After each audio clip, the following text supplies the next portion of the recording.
Olá, estamos aqui mais uma vez no nosso podcast Pode Contar, o podcast da Confirp Contabilidade.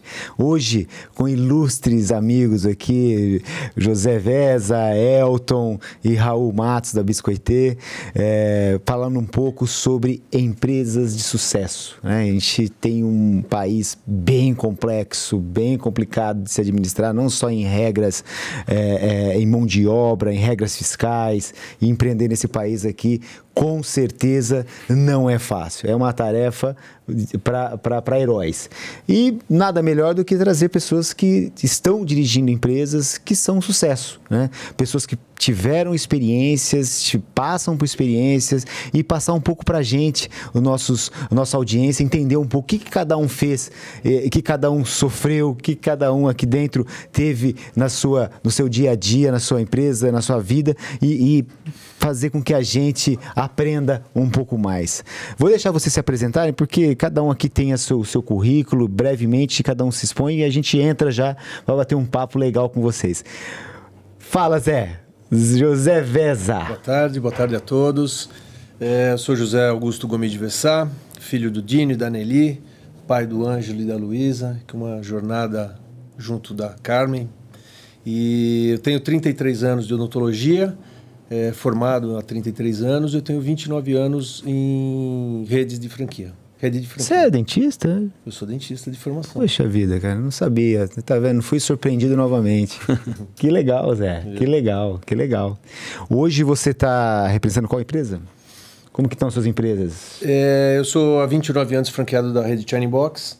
Sou o terceiro franqueado, terceira loja aberta da rede. E eu trabalho também junto ao Paulo e o Ricardo na Gran Cru. Show de bola. Todas as empresas são no ABC.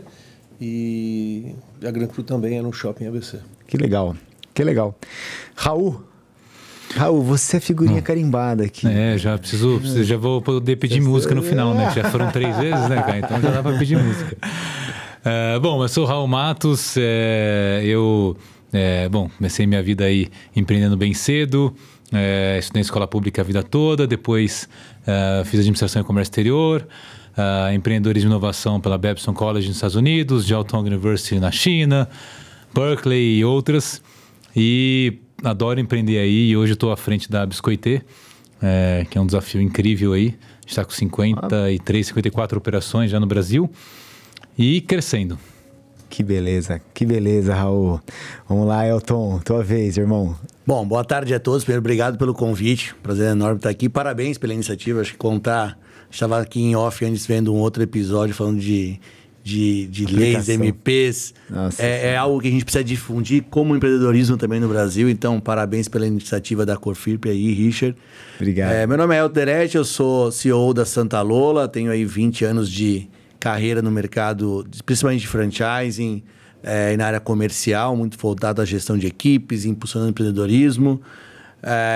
Hoje toco toda uma jornada junto com a equipe interna da Santa Lola, operando aí 300 operações no Brasil todo, 2.500 pontos de venda e um faturamento aí de sellout aproximado de 2,5 bi.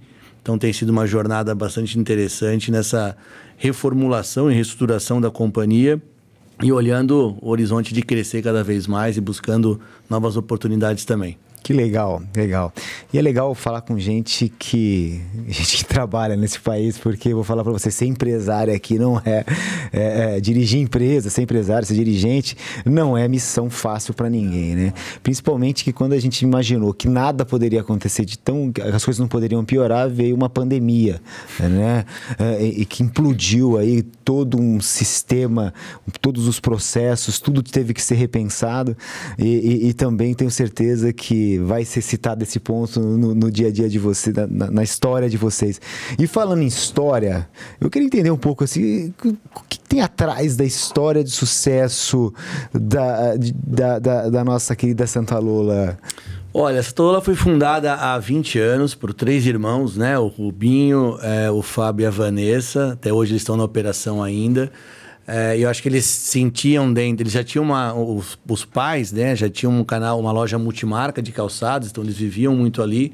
mas se sentiram provocados pelos produtos que eram oferecidos e enxergavam capacidade de entregar produtos melhores, com mais design, com mais qualidade e com um preço mais competitivo. E eu acho que essa foi a grande sacada que eles tiveram lá atrás. Buscar fornecedores, criar realmente desenvolvimentos super sazonais e super modais, mas com um preço acessível. E aí criou a Santa Lola, que é homenagem à avó deles, né, a Lola. E desde então, assim, é uma marca que ela teve um ramp-up muito grande. Hoje, quando a gente olha marcas de mercado no patamar de Santa Lola, no mundo da moda, você tem empresas centenárias de 60, 50, 70 anos, e a Santa Lola é uma jovem virando adulta agora, com 19 para 20 anos. Nossa. Então, realmente foi uma jornada muito, muito acelerada e passa muito pela capacidade deles de fazer a leitura de uma tendência internacional, trazer aqui para o Brasil com a mão e a qualidade que eles conseguem construir, repassar no calçado, a um preço competitivo, a um preço justo de mercado. Então, realmente, isso tem sido um grande diferencial ao longo do tempo. Quantas lojas hoje, quantas franquias tem a Santa Lola? Franquias são 300 operações, exatamente. 298 franquias e 2 lojas próprias. Que legal. Hoje está com 300 operações rodando no Brasil todo e deve fechar o ano na casa de 320, mais ou menos. E no final do ano passado, a gente lançou mais uma marca, que é a The Gauss, que vem da inspiração do design, Gathering Shoes. A gente já está hoje com 3 operações, deve fechar o ano na casa de 10, que também é uma marca que traz... Ela é um pouco mais calma no sentido de tendência de moda, ela é um pouco mais assazonal, né? Não pega tanto sazonalidade e vem aí para o mercado um pouquinho mais calmo, mais sofisticado. Que legal, legal. E a nossa querida biscoitê, grande Raul. Raul é um apaixonado. Não tem jeito. Empreender no Brasil, você precisa ser apaixonado. Fala de biscoitê, seus olhos até brilham. Porque, como você falou, é difícil. Se você não ama o que você faz... Paixão e loucura no lado a lado também. Então, né? exatamente. Então, assim, eu sou um apaixonado por empreender. A biscoitê é a minha 5ª empresa. E nunca vou parar, que eu acredito muito que empreender é uma das maiores formas de inclusão social do mundo, porque quando você empreende, você movimenta a economia, você contrata as pessoas, você toma os riscos e alguém tem que fazer.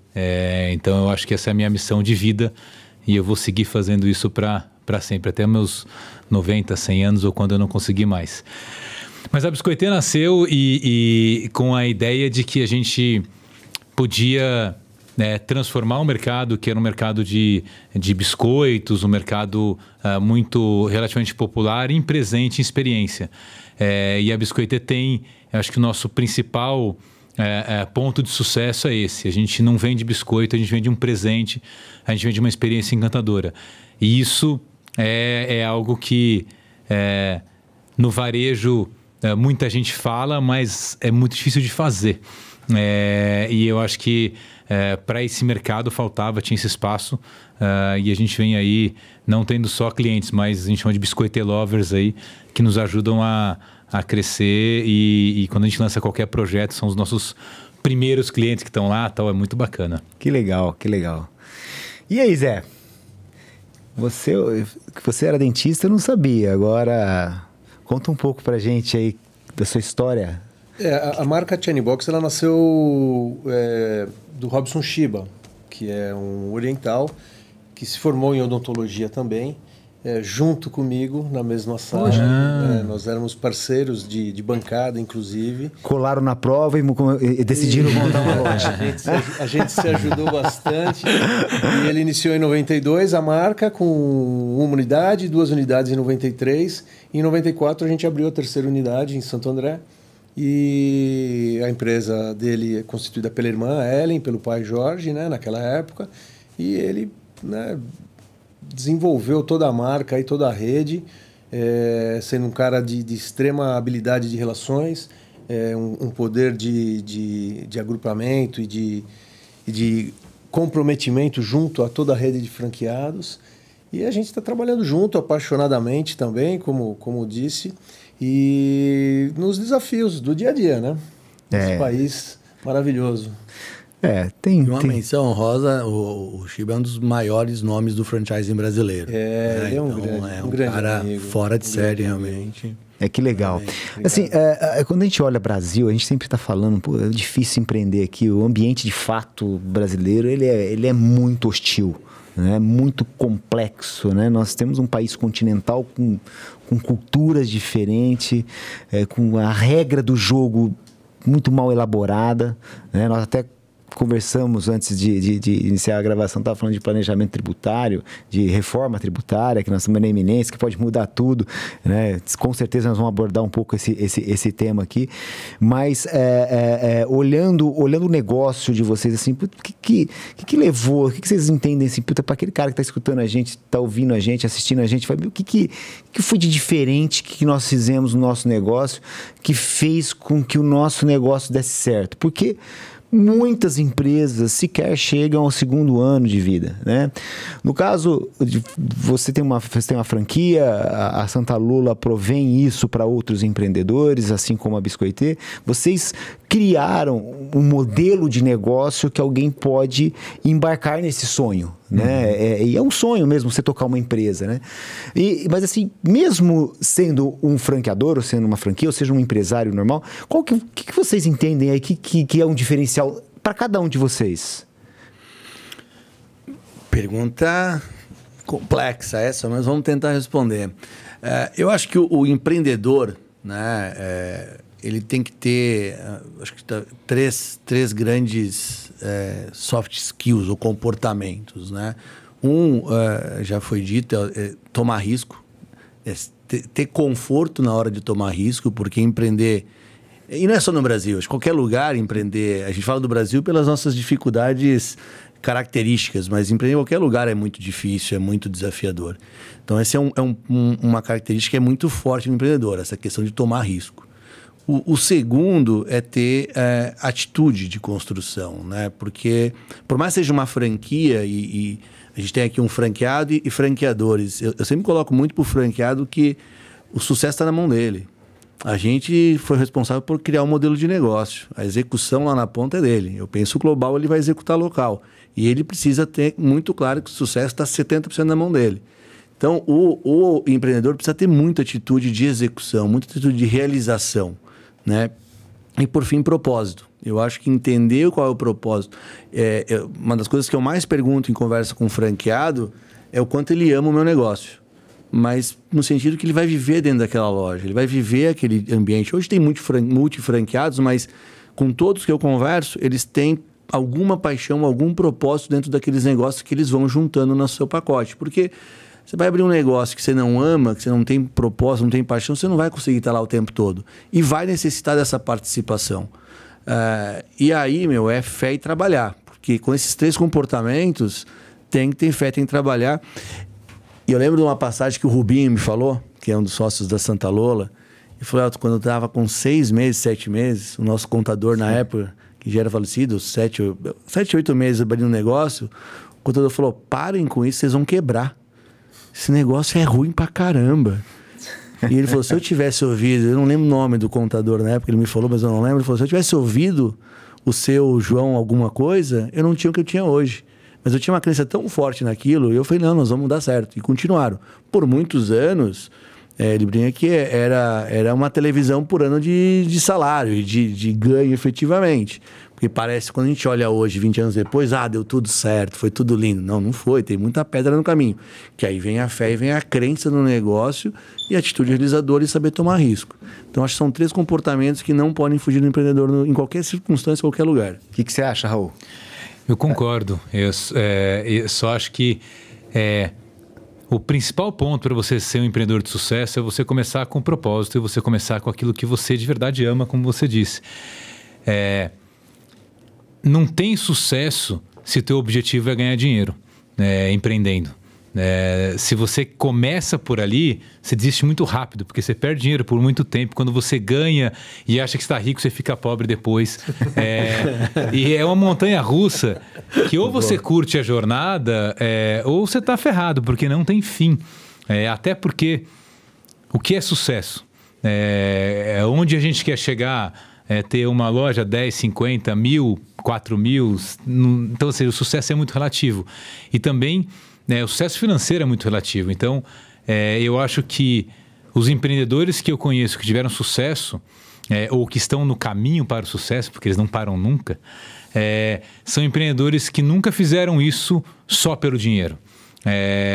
Porque só por isso você arruma um emprego que aí você vai ganhar muito mais dinheiro ali contadinho. Porque pouca gente sabe, mas tem muitos empresários de empresas, às vezes gigantescas, que faturam milhões e milhões, que ganham às vezes menos do que o próprio diretor.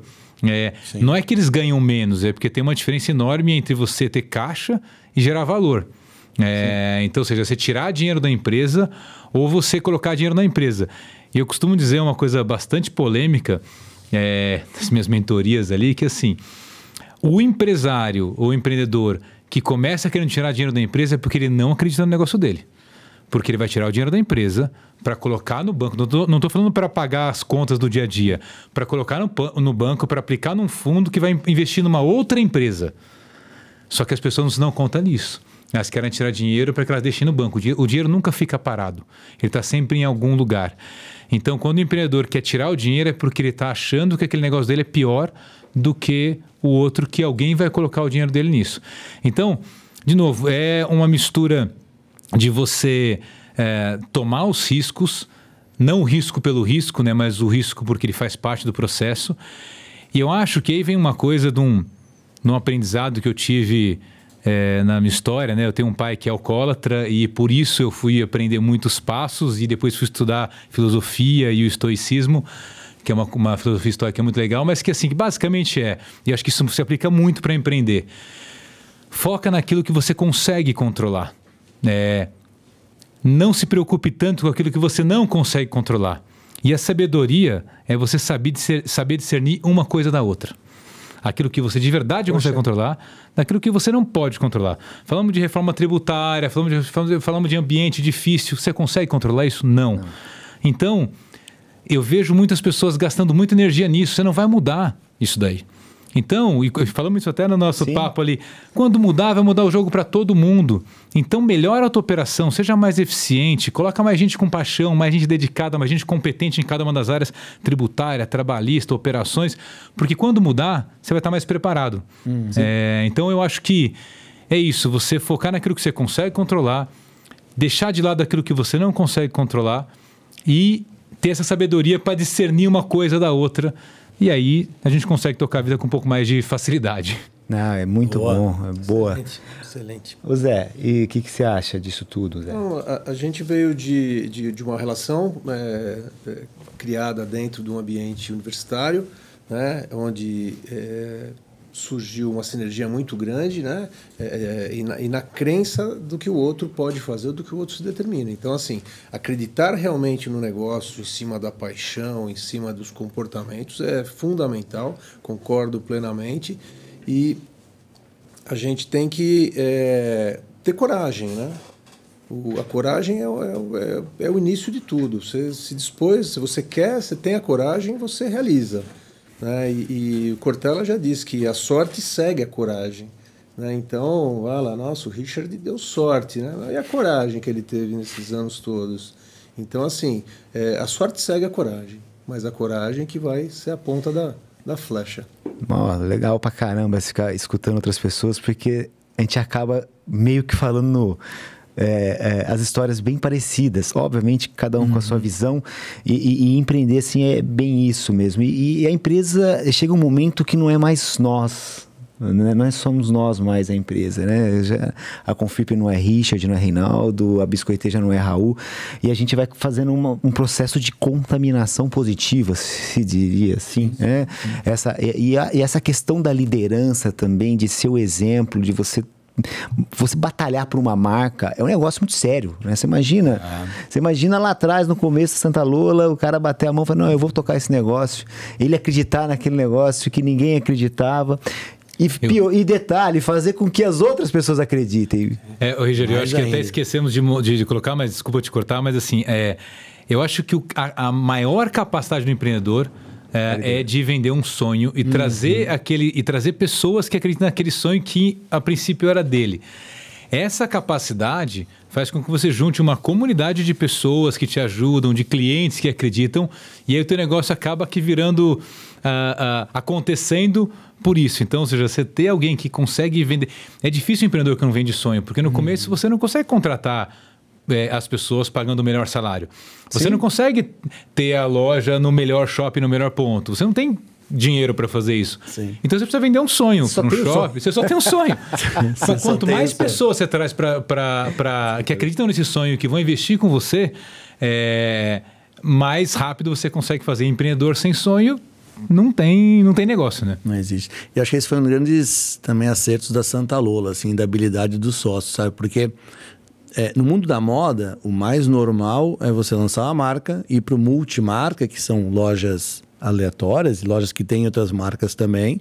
Aí você se torna uma referência, você ganha um pouco de visibilidade, aí você vira franquia, aí você vira uma monomarca. Você falou, não, ela começou como monomarca. Então, além de tudo, eles não tinham nenhuma marca consolidada e venderam um sonho para franqueados montarem. Ela só foi para o multimarca 10 anos depois de franquear. Então, é ainda mais desafiador. O que eles fizeram é ainda mais especial, porque você, imagina eu chegar hoje e dizer, ó, tem uma marca que eu acredito muito, eu montei uma loja própria na BMTV aqui, mas faz uma loja no shopping minha ali. Mas você está em quantas lojas no Brasil? Não, só eu e você, só nós dois. E depois nós 3, depois nós 4, é muito mais difícil. Diferente quando você diz, não, eu já tenho 2.000 multimarcas no Brasil, minha marca tem recall, eu tenho Instagram, eu tenho isso, agora eu vou abrir minha franquia. Então eles começaram ao inverso de todas as marcas de moda no Brasil. Começaram pela franquia. Automaticamente, quando ele foi para o multimarca, explodiu, porque tinha uma demanda represada absurda e pedindo produto nas lojas do interior. Então, ainda aí, você falou do sonho, eu falei, cara, eles foram ainda mais habilidosos, porque venderam um sonho que não tinha nem para onde mostrar, era mais no papel mesmo. Né? A gente tem uma história engraçada. Quando a gente começou a querer vender biscoito para presente, né? Então a gente criou latas lindas, embalagens e tal. E aí montou uma apresentação maravilhosa e a gente foi para o shopping, conversar com o shopping. E eu achei, nunca tinha tido loja, nunca tinha conversado com o shopping. E aí achei que o shopping ia falar, nossa, claro, né? Se você pagar o ponto, eu deixo você vir. E a maioria quase que dava risada da nossa cara. Falava, pô, mas você vai vender biscoito para presente no shopping? Como é que você vai conseguir pagar o aluguel? Mas quanto pode vender disso? Quem que vai pagar isso? Aí eu falava, não, é uma experiência, é um biscoito diferente, é uma forma diferente. Não, a maioria dava risada e não davam lugares para a gente nem que a gente quisesse pagar.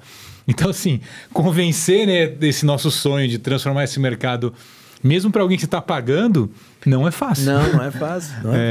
A foi os sonhos inbox, né? Que até tem o livro do Shiba que se chama Sonhos Inbox. Então, assim, realmente, e isso ele mencionava muito, né? Como franqueador, eu tenho uma história muito intrínseca junto à franquia. E eu tive um sonho e as pessoas com quem eu me relacionei acreditaram no meu sonho. Então, assim, você fazer com que o seu sonho seja acreditado por uma pessoa que não teve aquele sonho é mais desafiador, é mais impressionante ainda. Eu me surpreendo a cada vez que eu paro para olhar, por exemplo, o meu negócio, assim, a minha empresa.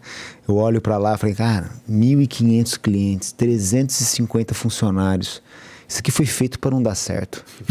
Não é possível. Como que dá certo um negócio desse? É muito interesse. E o ser humano na atual conjuntura, onde todo mundo tem acesso à informação, ninguém é mais bobo, o cara fala que não conhece nada, então entra na internet, se você consegue desbravar qualquer tipo de situação. Você vai no médico, você praticamente já chega com um diagnóstico, é só confirmar, né? Então... que os médicos não nos usam.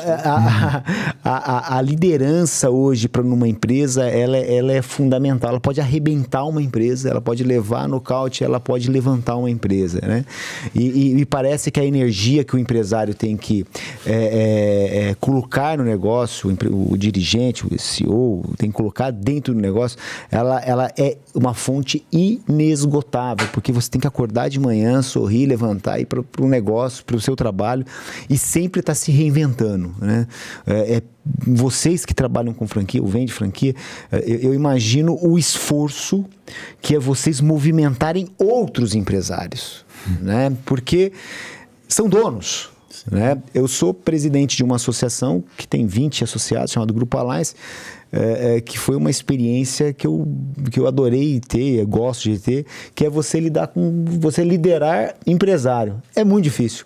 Sim. Assim, todo mundo tem razão, todo mundo está certo, todo mundo tem sua história de vida que deu certo. Então, Isso é muito importante para nós, né? Essa questão da liderança.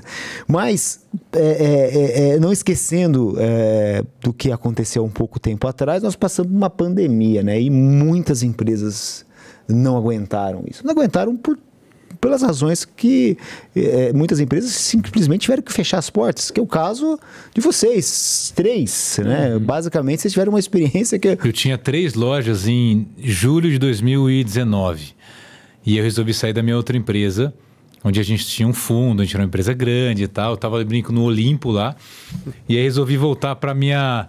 Na época era uma canoinha, né? Porque não era nem um barquinho, né? Era uma canoinha lá que era biscoiteiro, era um sonho, era um botezinho. Aí a gente falou, legal, pô, acredito, acho que esse mercado é incrível, tal, pô, saí de lá e falei, cara, vou colocar tudo que eu tenho e que eu não tenho nesse negócio aqui. A gente saiu de julho de 2019 até para dezembro de 2019, de 3 para 18 operações. Preparando a nossa Páscoa, tudo em shopping. Preparando a nossa incrível Páscoa de 2020. E a gente fez filme, lançou, tinha milhões de coelhinhos de todos os tipos lá, que você podia imaginar. Jesus Cristo. E a gente abasteceu as lojas no dia 16 e fechou as lojas no dia 18. E não vendeu nenhum coelhinho, nenhum ovo de Páscoa, não vendeu nada. Não tinha online, não tinha nada disso. E aí a gente literalmente quebrou. E o pior é que quando a gente ouvia os podcasts e os webinars, eu me sentia um idiota perfeito, né? Porque eu já estava me sentindo mal. Aí eu ia para o webinar e via o cara, não, eu fiz a transformação digital, eu cresci 5.000%, eu fiz em 2 dias, eu coloquei 500 lojas para rodar online, eu falava, cara, eu tinha 18 e não conseguia colocar para rodar. Eu me sentia um completo idiota, depois eu vi que idiota eram as mentiras que as pessoas estavam contando para elas mesmas. Porque 99% daquilo ali era mentira. Ou era um ângulo diferente, como eles costumam dizer. Eu vendia 10, pacotes de biscoito no online, passei a vender 100, então eu cresci, 1000%. Só que eu preciso vender 10 milhões de pacotes. Então... eu ainda tô ruim, mas se eu quiser contar uma história bonitinha para sair no webinar lá, eu conto só essa parte aqui, eu não conto o resto. Então é muito louco isso, como as pessoas elas se às vezes enganam, né, para não mostrar a realidade. E a gente literalmente quebrou ali, e eu costumo dizer que assim, cara, várias vezes assim, a gente falou, puxa, mas e aí? A minha outra empresa ainda estava lá, ainda estava bem, eu podia voltar, né, podia sair na minha canoinha aqui que já estava furada, né, com 10 furos, e voltar para o Transatlântico e falar, por que a gente não fez isso? Porque quando a gente olhou, a gente falou, pô, nosso negócio é bom, e ele era bom antes da pandemia, e ele vai ser bom depois quando isso passar. Eu achava que ia demorar uns 6 meses. Aí quando a gente estava lá ferrado e tal, a gente ligou para todos os fornecedores e falou, cara, assim, a gente tem dificuldade de pagar, mas, cara, quando der a gente vai pagar, mas na pior das hipóteses eu tenho aqui um outro apartamento, eu vendo e eu vou pagar todo mundo. Mas agora não dá, segura um pouquinho. Só que quando a gente teve a ligação, a gente teve que demitir algumas pessoas, porque a gente também não era o Superman que estava lá no webinar, que ninguém demitiu ninguém, e não sei o que aconteceu, né? Porque ninguém demitiu ninguém perdeu a venda, mas todo mundo quebrou. Mas depois de um tempo, né? Quebraram porque queriam também, né? Porque que venderam. Então, a gente teve que demitir as pessoas, só que assim, a gente teve várias pessoas relativamente simples, que ganhavam, que não eram assim, diretores e tal, e que me ligaram e falaram, olha, a gente ama biscoitê, a gente sabe que está passando por um momento difícil e eu coloco teve uma que eu coloco o meu trabalho e o meu carro à disposição de vocês se vocês precisarem para qualquer coisa, mesmo que você não possa pagar. Porque a empresa é incrível, a gente acredita e a gente nunca foi tão bem tratado assim em outro lugar. Então conta com a gente. É óbvio que essas pessoas estão com a gente até hoje, com o maior orgulho, mas isso, cara, foi um ânimo que a gente falou, cara, não dá para parar. A gente já vendeu o sonho, na época a gente tinha 40 pessoas, hoje a gente tem direto 210, 220, indireto quase 400. Mas a gente tinha 40 pessoas diretas e indiretas, eu falei, cara, a gente já vendeu o sonho para as pessoas. Eu não posso agora desistir. E aí, cara, deu um ânimo que a gente falou, cara, vamos aproveitar agora a pandemia para arrumar a casa, para arrumar processo e para pegar a oportunidade que vai aparecer no varejo para crescer. E a gente cresceu. Olha, eu confesso, naquele momento... eu tomei uma decisão, não lembro o dia exato, mas foi mês de março, que começou o burburinho, que estavam começando a fechar as lojas. Quando eu olhei minha empresa, assim, o pessoal já começou, um funcionário ficou resfriado, já tinha que afastar ele, aí o outro falou que ficou resfriado também, tem que afastar. E nós tivemos que desmontar a Confirp em 3 dias. Em 3 dias, fazer home office. Muita gente não tinha computador. Parecia o caos, né? Parecia não, eu acho que era o caos mesmo. Parecia uma coisa impressionante. A única coisa que eu vi naquele momento, eu falei, cara, eu não vou para minha casa. Eu não vou para minha casa. Eu vou ficar aqui. Eu até pensei que era o comandante do Titanic. Essa vou afundar aqui tocando violino. E eu passei a pandemia dentro da Confirp, eu mais 3 ou 4 funcionários na área de tecnologia, porque tinha que manter todo mundo remoto. Né? Os clientes caindo pelas tabelas. O primeiro mês foi horrível, porque quem tinha uma certa visão simplesmente parou de pagar tudo. Eu não vou pagar nada porque eu não tenho visão que eu vou receber amanhã. De repente os shoppings começaram a fechar, as lojas começaram a fechar. E foi aquela pandemia ali, todo mundo parado, olhando o que ia acontecer. Eu sozinho, sentado na frente para tomar uma decisão. E agora? Né? Por onde eu começo? E eu acho que foi justamente aí, trazer todo mundo. A primeira coisa que eu fiz, eu lembro que eu comprei um aplicativo que dava pra fazer conferência, porque até então não tinha esses aplicativos. O Zoom não era tão desenvolvido. Ninguém sabia o que era Zoom. Coloquei 100% da Confirp dentro desse negócio e comecei a conversar com todo mundo. Tinha reuniões semanais para tentar mostrar o posicionamento. Envolvi uma equipe de guerra. Separamos toda a parte financeira, da parte de comercial. Ali eu entendi que a Confirp, eu achava que eu era maior que a Confirp. Né? Ali eu percebi que, na verdade, a Confirp era muito maior do que eu. Porque nós conseguimos, através do time, construir um enfrentamento, porque tinha gente que tinha que falar com o cliente. Chegar para você falando, não tenho que te pagar, porque a loja está fechada. Outros, eu tenho dinheiro, mas não vou te pagar porque eu não sei quando eu vou receber. Eu não sei até quando meu caixa vai durar. E eu quero redução agora. E você cantou a folha de pagamento de 200 e poucos funcionários que nós tínhamos na época, né? E tendo que atender a obrigação acessória. E a polícia batendo na porta da empresa porque ele viu que os carros ficavam parados, não podia entrar, né? Então, olha, foi uma experiência que eu vou falar para vocês, assim, que hoje eu olho para trás, eu dou até risada de algumas coisas que aconteceu e olho e começo a enxergar muitos dos meus erros que eu cometi também. Né? Muitos erros que eu cometi, se fosse hoje eu olho para trás e falei, cara, como que eu pude ter feito isso? Né? E talvez isso mudou a trajetória da minha vida. Né? Um deles foi ter, em determinado momento, eu coloquei a questão financeira acima de tudo. Né? Então, se esse bote, se quem não tiver no meu bote remando comigo, não vai ficar comigo. Né? Quem fizer corpo mole agora. E eu acabei dispensando muita gente boa, né? Entendi. Não esperava que o mercado ia voltar da forma que voltou, ele se ia rearranjar da forma que se rearranjou, né? Então, eu cometi muitos erros, tanto é que eu paguei um preço, empresarialmente falando, logo no ano seguinte à pandemia, porque eu não tinha mão de obra.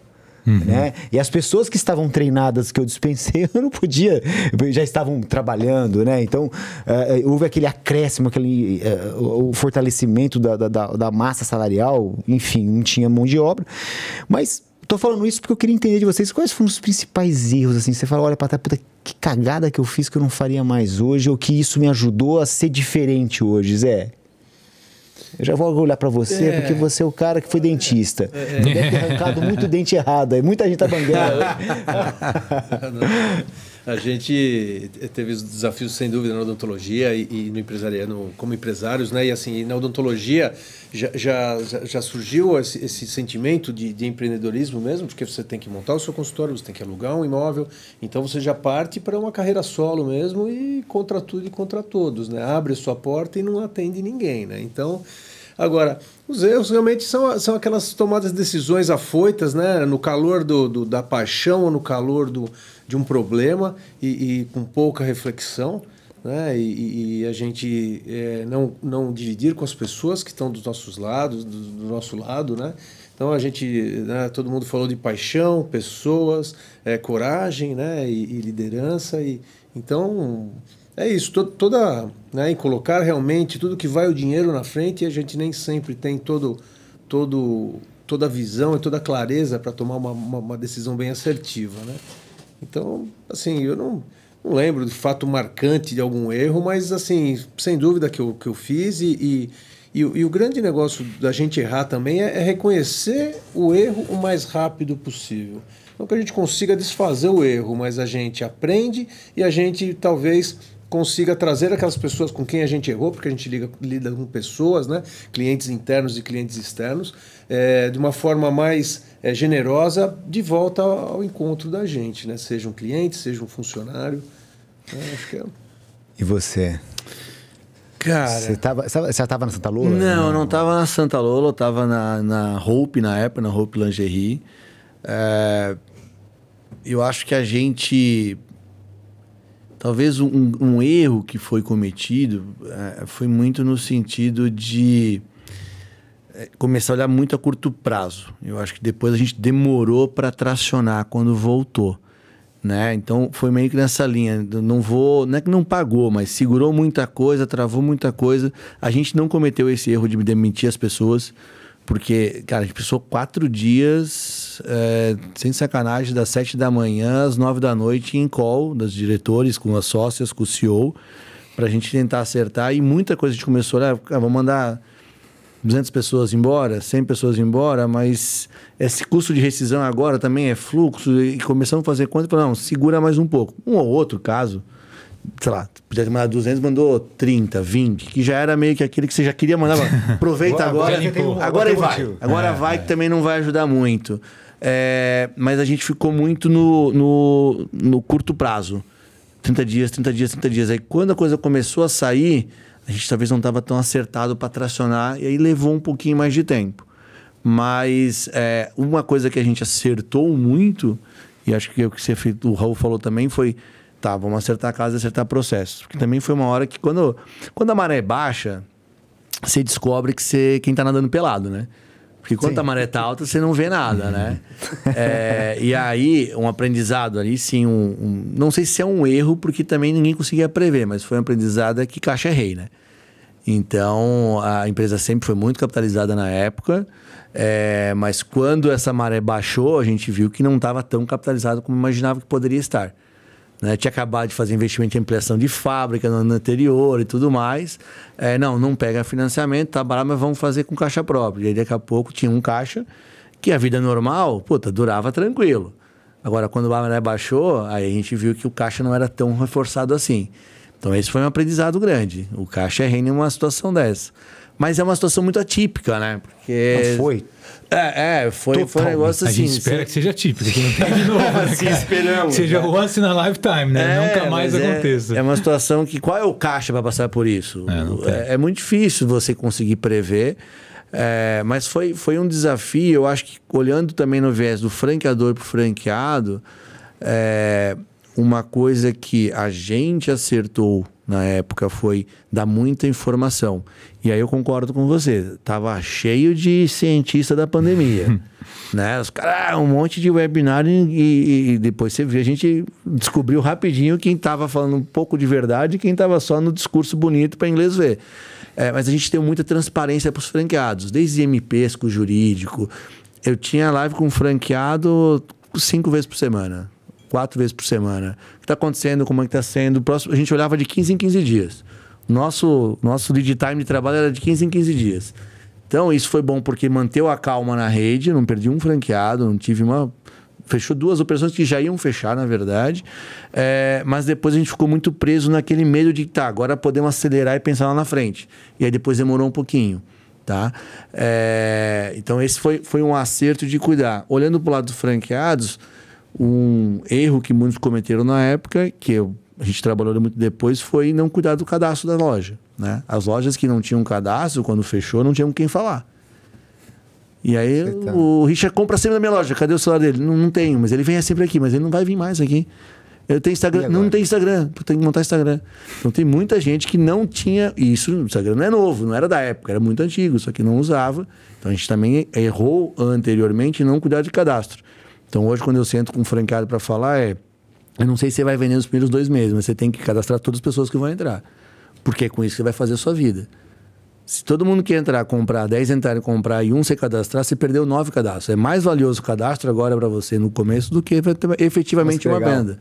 Então a gente vem trabalhando isso, mas depois da pandemia. Antes nunca tinha falado isso também. Então a gente também vem aprendendo isso. Exato, né? E aí, Raul? A gente com a pandemia, até né, eu acabei não associando tanto a pandemia, a gente teve o privilégio de não precisar encerrar ou fechar uma porta ou estar dentro de um shopping, né? A rede Shining Box, a grande maioria das lojas, né, 99% são lojas de rua, né? Tiveram as restrições de horários, né? E aí realmente era o comprometimento com os colaboradores. O colaborador tinha que sair da casa dele e chegar até o restaurante, né? Então, ou ele dependeria de um transporte público, ou de um Uber, ou de alguma outra coisa que traria riscos a ele, né? E eu também fiquei no front, né? Porque não adianta nada a gente ficar blindado lá em casa, tudo bonitinho, eu não vou pegar o vírus. E os caras lá no front, né? Então fomos todo mundo pro front e assim, o time lá, o nosso time dos colaboradores, todos vestiram realmente a camisa, acreditaram na gente, demos informações, demos cuidado, né? Tratamos deles na medida do possível, da melhor forma, né, que a gente tinha, das informações que a gente tinha para que a operação... E todo mundo precisou, né? Não, assim, e para mim, fechar o assunto pandemia, se você quiser falar alguma coisa também, fica à vontade, Raul. Assim, eu não me dei conta da pandemia. Parecia que aquilo não estava acontecendo. Um dia eu cheguei em casa, eu trabalhava o dia inteiro, ia de manhã para o escritório, ficava um prédio de 6 andares, sozinho lá. E aí eu chamei o pessoal da manutenção, agora vamos pintar esse prédio inteiro. Peguei uma pessoa, vai comprar material. Deixa eu dar movimento aqui. Já que uma hora vai voltar, então vamos pintar. Foi nessa que o material de construção estourou de vez. Coitado do Zé. O Zé pintou a empresa inteira, rapaz. Onde eu ia, eu vi o Zé pendurado. Mas... um dia que eu cheguei em casa, eu ficava convivendo dentro do escritório o dia inteiro em telefone, Zoom. Eu cheguei em casa, eu me defrontei com uma situação que a minha mulher falou para eu não tirar o sapato, né? E que eu tinha que passar álcool na mão. E aí eu vi que as compras que ela tinha ido comprar, ela passando álcool em todas as... Eu falei, gente... O que está acontecendo? Loucura. Uma situação assim, surreal. Foi um dia que eu acordei e falei, nossa, mas eu perguntei para ela assim, mas você tá bem, né? Você não tá assistindo televisão? Porque ela ficou home office junto com meus filhos, né? E eu fiquei no escritório. Então eu não assistia televisão. Para mim tava tudo bem. Que bom, você se blindou lá, né? Não, mas foi muito... E não tinha nem trânsito, né? Então... foi um desafio, e é essa que eu queria chegar nessa pergunta. Né? E daqui para frente? Né? Óbvio. Eu quero assim, nem vou falar dos meus erros da pandemia, que eu preciso dar umas 10 horas aqui para falar do que a gente errou, porque a gente errou muito. Mas eu acho que teve uma coisa que, refletindo, né, que eu mudei, né, e aí eu acho que quando a gente muda, todo mundo muda, né, que era mudar do eu controlo pro eu inspiro. Porque eu achava também que eu controlava tudo, que eu tinha tudo na mão, que aí de repente não tinha mais ninguém ali comigo, então eu não estava controlando mais nada. Mas as coisas começavam a acontecer sem que eu precisasse controlar. E foi uma reflexão muito difícil para mim no começo, porque eu falei, legal, então agora eu tenho que parar de controlar e eu tenho que inspirar as pessoas a fazer o melhor delas e confiar que coloquei a melhor pessoa para tomar aquela decisão. E é difícil pra caramba fazer essa... Quando você empreende, né, várias vezes na vida, eu comecei muito cedo, você passa por esses estágios, né? E aí você fala, não, será que dá pra confiar? Será que dá pra fazer? Será que dá pra eu só inspirar e não controlar? Mas hoje eu vejo que assim...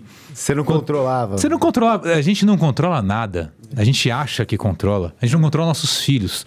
Imagina 500 pessoas na empresa, não dá. Então inspirar, eu acho que é mais importante que controlar. Foi minha reflexão nessa pandemia aí. Que é a cultura, né? Cultura é o que acontece quando você não está na sala. Exato. Não, e nós tivemos que mudar o mindset de uma hora para outra, porque você está acostumado a ver a pessoa trabalhar do seu lado se ele não está trabalhando. Se ele não está ali, não está trabalhando. Aí você coloca 200 pessoas em casa, você ter que prestar serviço, comunicar com o cliente e você não vê as pessoas, é uma sensação que isso aqui não vai dar certo, isso aqui vai querer. Você ou você acredita ou você caos acredita. Organizado, você precisa organizar. Mas você sabe que eu tive mais, vamos dizer assim, decepção com o híbrido ou o home. um pouco depois da pandemia, acho que naqueles primeiros 3, 4 meses, tinha um ambiente tão tenso, tão desconfortável. E, obviamente, todo mundo foi para casa e os funcionários falaram, vamos ganhar a conta, eu preciso estar o tempo todo ali. Tava todo mundo tão preocupado em fazer a empresa passar por aquilo ali para não afetar a vida de todo mundo, que rolou uma conexão muito forte. Passado aquilo, como começou o híbrido, aí para mim foi a pior fase. Porque aí virou um negócio assim, quando a pessoa tá em home, você só descobre meio-dia, que ela te responde a mensagem. Aí começou um negócio que o home virou aquela coisa, vou ficar em casa e trabalho quando eu puder, aquela coisa toda. Aí tanto que muito rapidamente depois a gente também encerrou o híbrido, trouxe o mundo para o escritório, aí perde gente, aquela coisa, o mundo nunca mais vai ser mais o mesmo, né? Porque a minha visão, ou é todo mundo no escritório, ou todo mundo home. Porque esse meio a meio, aí você tá aqui, o cara tá lá, aí dois estão aqui, um tá lá, e a gente fala que ele não ouve, aí ele fala... Cara, vira um negócio difícil de você tracionar o seu negócio, né? De tomar as decisões, de fazer andar. Nós sentimos muito isso. Eu forcei demais a voltar e ele dava contra... tudo, né? Pô, o governo falando que não tinha problema, eu acreditava que tinha problema, mas eu entendia que mas vai ter que voltar, tem que voltar porque você precisava das pessoas do seu lado, porque chega um momento que as pessoas se adaptaram. No primeiro momento elas estavam coagidas, todo mundo estava coagido, com medo. Sim. Né? No segundo momento estava todo mundo meio que relax, estou de férias em casa. Né? As coisas voltando e você não conseguindo atender. E é uma verdade. Todo mundo falava assim, não, o mundo não vai voltar a ser o que era. Né? E de repente a gente começa a forçar essa a volta. Loja física. Foi um momento muito... Para mim, assim, tudo é cíclico. Então as coisas vão... pro 100% offline.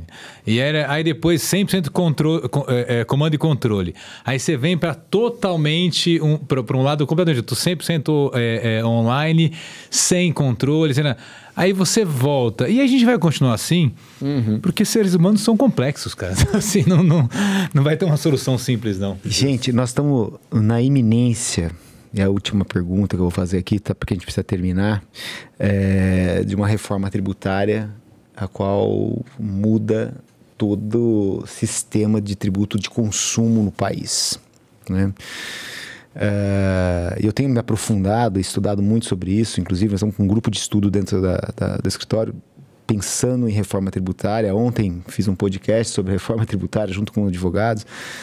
E assim, o que vocês esperam? Não sei se vocês já tomaram ciência dessa primeira proposta, a PEC 45, que já foi aprovada no Congresso Nacional, que muda o sistema de tributação do consumo, basicamente unifica PIS, COFINS, IPI, ICMS e ISS em dois tributos, chamado dual, IVA dual, né? Com a manutenção do Simples Nacional. Né? E depois eu posso até falar um pouco sobre isso, mas como vocês enxergam a empresa de vocês frente a isso? Porque nós temos um projeto de 10 anos de transição que tudo vai mudar, né?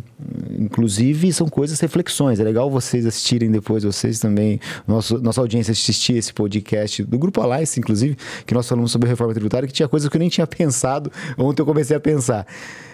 Como vocês estão enxergando essa reforma que está aí tramitando no Congresso e muito que provável, com grande chance de ser aprovada, porque o governo conseguiu acomodar todo mundo dentro dela? Bom, ninguém quer responder essa, é isso? Olha, assim, eu acho que eu vou puxar a fila porque eu sou tecnicamente o menos qualificado aqui, né? Professores. Mas eu espero que a gente tenha realmente condições de possibilitar consumo à população, a todos aqueles que precisam de consumo, consomem em todos os diversos setores, comércio, serviço, indústria, né? E sem tirar o olhar realmente dos empresários dessa luta aí que a gente já falou durante o podcast. Então, assim, não adianta a gente... tem que ser muito equilibrado para realmente emergir, né? Tudo emergir. Tanto a empresa, não adianta matar as empresas e dar poder para os consumidores, ou não dar poder aos consumidores e matar e deixar as empresas, né, leves. Então, a carga tributária sempre foi muito alta e é uma das mais altas do mundo. E realmente, assim, tecnicamente, eu espero alguma notícia boa de vocês aqui. Eu tenho uma notícia boa. Eu acho que, por pior que seja, a gente não sabe quais são as alíquotas, se ela funcionar, ela vai nivelar e organizar essa bagunça que é o nosso modelo no Brasil. Isso, mas a carga vai subir de 20 para 30, para 40, vai cair de 20 para 10, ninguém sabe exatamente o que vai acontecer, mas eu acho que isso é uma coisa boa para quem quer empreender. Porque quando você empreende, você quer uma coisa: previsibilidade. Se você vai vender o produto por 10, por 15, por 20, o mercado vai acomodar. As pessoas vão comprar ou não vão comprar, ou você vai ter que ser mais competitivo. Mas o que é péssimo quando você empreende, porque você nunca empreende para o ano seguinte, você empreende para os próximos 10 anos. É que você começa pagando um imposto de X, aí de repente descobre que é Y, aí depois o teu concorrente vai lá, consegue um incentivo fiscal, ele paga menos tanto, aí você precisa mudar a tua fábrica de São Paulo para Minas, porque lá é melhor, mas Minas não tem mão de obra, você não vai ter a mesma qualidade, aí você tem que fazer um acordo com a prefeitura para conseguir tal coisa. Isso faz com que o empresário gaste metade do tempo dele em algo que não agrega valor, que é inteligência tributária. Isso é ótimo para os tributaristas, para a Confirp, para a contabilidade, para todo mundo. Agora, sim, cara, isso não é bom para o negócio e não é bom para os consumidores. O empreendedor tem que gastar tempo fazendo o melhor produto. Ele tem que gastar tempo fazendo o melhor serviço. E a tributação deveria ser algo tão simples que uma criança de 5 anos entra lá, isso é isso, então tá, recolho tanto. Porque o dia que isso for igual para todo mundo, vai ter mais sucesso quem fizer o melhor produto e não quem fizer o melhor planejamento tributário. Eu acho que esse é um erro enorme do Brasil. E quando você fala com empresas fora, já tive investidor de fora, já exportou para 17 países e tal, é assim, cara, você não consegue explicar. E eu posso chegar para um dinamarquês, eu já tive essa incumbência que eu não consegui, tá? Mas assim, explicar para um dinamarquês, onde você tem uma das maiores cargas tributárias do mundo, e o cara não conseguia entender o que ia acontecer no Brasil. Então, de novo, não é a quantidade de tributos que você paga, para mim a melhor notícia disso tudo é que assim, se isto de verdade, não sei se isso vai acontecer, ficar a mesma regra para todo mundo, vai ser bom. E aí todo mundo vai ter que se adaptar, mas você pode focar no teu produto. É um problema a menos. Um a menos, cara. Eu tô nessa linha, assim, acho que eu lembro de uma frase na época que a gente estava nas eleições e estava aquela briga que se é direita, se é esquerda, e se é A ou se é B, e se você não gosta do B é porque você gosta do A. Não, mas eu não gosto do A também, mas é aquela coisa toda. E o presidente do Mercado Livre deu uma reportagem, uma entrevista, ele falou, a gente não escolheu nem A nem B, a gente escolheu crescer, né? E eu acho que é um pouco disso. Não é fácil hoje. A gente não é assim, nós estamos super bem, e a reforma tributária vai piorar. Ela vai melhorar aqui, vai piorar ali, e nós estamos num caos absurdo. E sempre foi absurdo, não é que agora tá, sempre foi. Quando me perguntavam, e os governos? Eu falei, cara, eu falando ao longo dos meus 39 anos, né? Eu nunca tive um governo bom. Pode ser menos um pouquinho para lá, mas nunca foi bom. Seja direita, esquerda, centro, meio centro. A gente, como empresário, como executivo, tem que buscar achar os melhores caminhos para nossa empresa e achar os melhores resultados, independente do que vem, porque o governo não vai te ajudar. Se ele não atrapalhar, já é um bom caminho, mas ele não vai te ajudar. E a mesma coisa aqui, eu acho que vai vencer e vai sair bem quem for mais adaptável, como sempre foi, como foi na pandemia, sim, como foi numa mudança de governo, como é numa mudança de perspectiva de consumidor, como é agora numa geração que vem com outras perspectivas, com outras formas de pensar.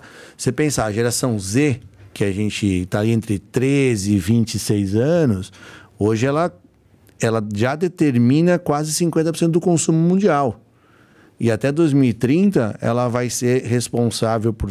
Não, hoje ela é 30%. Ela vai chegar em 2030 sendo 50% do consumo mundial. e influenciar mais 20%. Então, ela vai influenciar e consumir 70% do consumo. Eles pensam totalmente diferente. A gente precisa adaptar a eles também. E isso é tão mais emergencial, talvez, do que a da reforma tributária. Às vezes, a gente pensa lá em 2000, daqui 10 anos, se não se adaptar a essa geração, você não vai nem chegar lá. Sim. Né? Então, a gente tem tanta coisa para a gente se adaptar e essa vai ser mais uma. E empresário é isso, é se adaptar constantemente, achar alternativas. Bom que a gente tem tempo para se adaptar. Nesse caso, diferente de uma pandemia que do dia seguinte a gente teve um instalo, fecha tudo e como é que se vira? Então, as empresas, eu não estava na Santa Lola, mas o feedback foi o mesmo e eu estava na Hope e eu posso afirmar, a gente saiu da pandemia melhor do que a gente entrou. Porque se adaptou. Teve erros, teve acertos, mas saiu melhor. Como muitos outros. Alguns contaram que saiu melhor e nem saíram. Né? Mas os que foram honestos consigo mesmo, e aí é o autoconhecimento do empresário, saíram melhor. Então, sinceramente, eu não tenho profundidade, não cheguei a me aprofundar. Até recebi um relatório lá, o Marcelo fez bem bonito lá para mim.